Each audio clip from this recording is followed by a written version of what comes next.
भाऊ आपलं नाव आणि पत्ता सांगा. माझं नाव प्रवीण मोतेसिंग बस्सी, राहणार तरोडा, तालुका मोताळा, जिल्हा बुलढाणा. अच्छा, आता आपण आपल्या या केळीच्या बागेमध्ये उभे आहोत. हो. आज तारीख आहे 16 ऑगस्ट. हो. आणि या केळीची लागवड केव्हा झाली आहे? 29 जानेवारी 2024. 29 जानेवारी. ठीक आहे.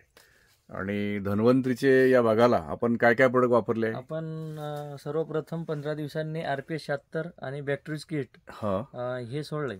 ड्रिप मधून सोडलं? हो, ड्रिप मध्ये.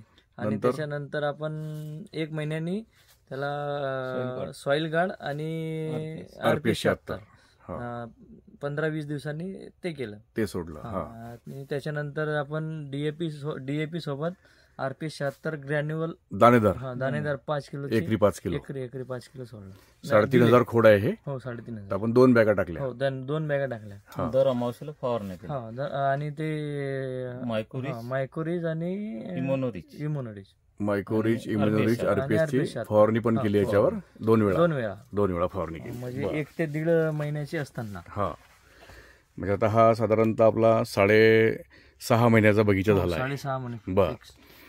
तर पाण्याची व्यवस्था इथं कशी राहिली आहे? पाण्याची व्यवस्था म्हणजे ह्या वर्षी म्हणजे नाहीच्या बरोबर झालेली आहे, कारण की आम्ही बाग म्हणजे गेल्यासारखं वाटत होतं. आपला 29 जानेवारीची लागवड आहे आणि मग पुढे मे जून मध्ये मोताळा तालुक्यामध्ये पाण्याचं संकट आलं होतं. 30 मिनिटं पाणी दिलं आपण याला कमीत कमी. मे जून मध्ये अर्धा घंटाच मोटर चालायची. अर्धा घंटा मापून देवी. पाणी फार कमी पडलं इथं. हो. मग त्यावेळेस तुम्हाला काय जाणवायला लागलं होतं? म्हणजे एकदम किंवा आता काही म्हणजे जमण्यासारखं नाहीये. हा बगीचा जमतो की नाही, पण ते आम्हाला थोडस आमचे नंदू काका होते आणि त्यांनी आम्हाला भरोसा दिला की बा एकदा तुम्ही प्रयत्न करून बघा.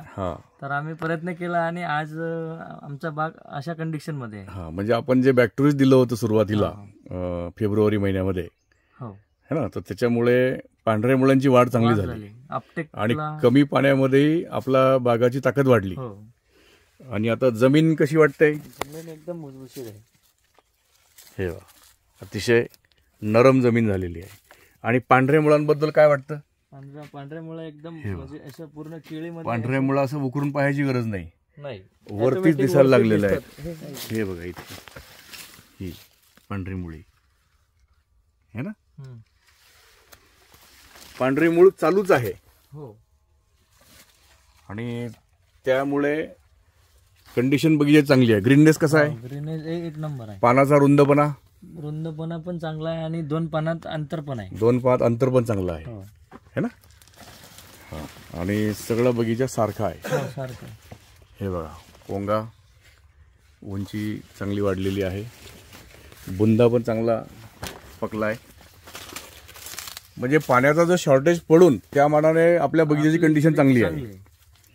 बरं, मग धन्वंतीचे तुम्ही जे टेक्निक वापरलं आहे, बॅक्टोरिज, RPS 76, मायकोरिज, RPS 76 ग्रॅन्युअल, याबद्दल तुमचं पूर्ण समाधान आहे? एक नंबर रिझल्ट आला आहे आणि आपल्याला गेलेला माल आपल्या हाती आलेला आहे. अच्छा, म्हणजे बगीचा जातो का राहतो या कंडिशन मध्ये होता पाण्यामुळे, पण आपल्या प्रोडक्टने बगीचा वाचवला आहे. वाचवला. ठीक आहे, धन्यवाद.